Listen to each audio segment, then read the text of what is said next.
The Target 12 investigators take you inside the Rhode Island Veterans Home. Expensive therapeutic spas that have sat unused, resulting in rusty water. Doors leading to the outside built too small for some wheelchairs. A massive dining hall that is used for more lavish parties than serving food to veterans. How often do you eat meals in there? Never. It's a waste of money, it's a waste of time. I don't know why they ever did it. The $121 million Rhode Island Veterans Home opened in 2017. Earlier this year, the home announced it was running a $2 million budget deficit, and officials concede it is much more expensive to run than anticipated. And for months, Target 12 has been interviewing dozens of residents and employees at the Veterans Home, and many are asking if the facility was built with veterans in mind. Target 12 investigator Tim White is here with the exclusive details. There's no question the new facility is a step up from the previous home, but residents and staff also say some aspects of the building weren't well thought out and some operations of the home have become dysfunctional. The day the Rhode Island Veterans Home in Bristol opened, John Leonard knew there was a problem. Everybody came in the front door. I had to go in the back door. I said, there's something wrong with this picture. Leonard's wheelchair couldn't fit through the front door of his unit. He showed us how his larger-sized electric wheelchair slams into the narrow door frame that leads to the outside. But if there is an emergency and you need to get outside and you need to get outside fast, what are your options? Either break a window or try to get out to the main door. Just outside Leonard's room is a map that tells him, in the event of an emergency, to go to the exterior door of his unit, the very door he can't fit through. So instead, the Vietnam veteran would have to travel all the way through his unit, into the main section of the building, and out the front doors. I'll get out. I don't know how, but I'm getting out. You can't unlock those? No, I can't bend. Leonard says his chair won't fit through doors in other parts of the building either. You have a barbershop, and you have a bank.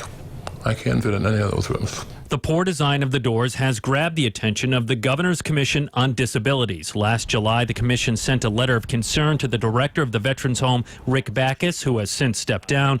He assured them the doors would be fixed. Has that been done yet? No. The narrow doorways are just one of several issues that's fueling frustration among the people that live and work here.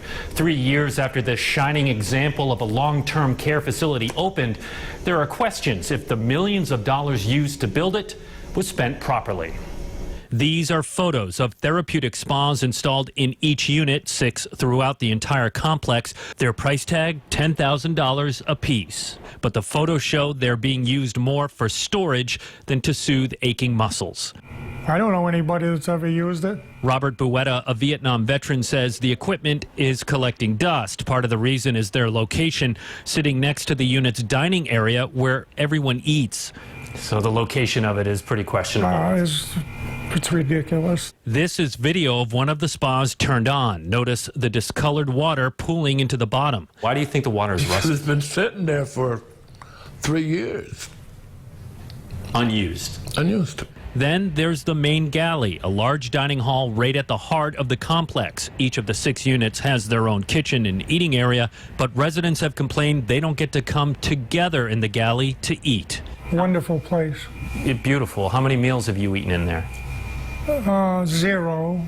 Records obtained by Target 12 show the galley gets used, but not for resident meals. Outside groups have signed out the galley for special events and dinners, and the cash-strapped home did not charge them to rent space. A spokesperson for the Office of Veterans Affairs says the home has not had sufficient staff to operate both the galley and the 6 neighborhood kitchens consistently. They add the state is aware of the door frame issues and are working to fix them. For Leonard, he and others with his type of chair hope that soon, and not just for an emergency. Freedom of getting outside.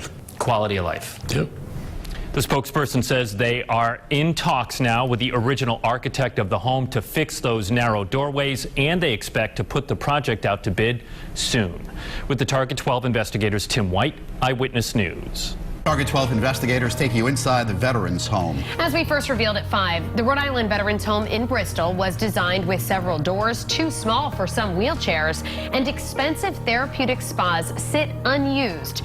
This is video of rusty water pouring out of one of the faucets. New at 6, we've learned a massive dining hall at the heart of the sprawling facility is used more for parties by outside groups than meals for vets. Target 12 investigator Tim White is here now with his exclusive details. The Veterans Home is running a $2 million budget deficit, but despite that, the facility has allowed outside groups to use that main galley for special events for free. The crown jewel of the Rhode Island Veterans Home in Bristol is the main galley, a large kitchen and dining hall at the heart of the facility.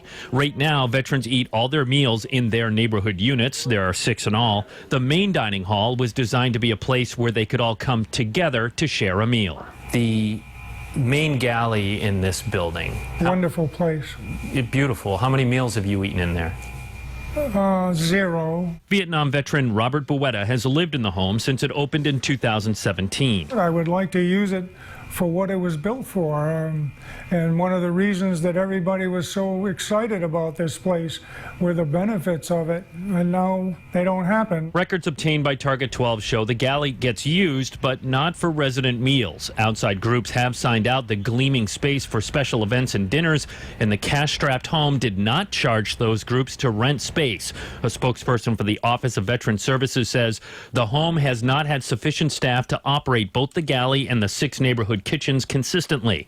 Among the groups that got to use the galley for free, the State Elks Club. The outgoing director of the Veterans Home, Rick Backus, is a member of the Elks. A spokesperson tells Target 12 General Backus's Elks membership did not play a role in the Elks' use of the facility at no charge because the home does not charge any community organization to use the facility.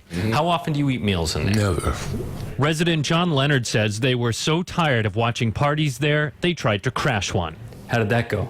Well, they wouldn't let us in, but they knew we were there. That's just one issue raised by a Target 12 investigation. As we revealed, Leonard's larger electric wheelchair won't fit through the exterior door to his unit. But if there is an emergency and you need to get outside and you need to get outside fast, what are your options? Either break a window or try to get out to the main door. Just outside Leonard's room is a map that tells him, in the event of an emergency, to go to the exterior door of his unit, the very door he can't fit through. So instead, the Vietnam veteran would have to travel all the way through his unit, into the main section of the building, and out the front doors. And Target 12 also found these expensive therapeutic spas and specially designed rooms throughout the facility, 6 in all, but they have sat virtually unused for 3 years. I don't know anybody that's ever used it. This is video of one of the spas turned on, discolored water pouring into the basin. Buetta says part of the reason they go unused is because of where they're located, just off those neighborhood unit dining halls where everyone eats. Why do you think the water is rusted? It's been sitting there for 3 years. Unused. Unused. A spokesperson for Veteran Services says while the door frames are ADA compliant, they are aware of the issue and they are working with the contractor to fix the problem. With the Target 12 investigators, Tim White, Eyewitness News.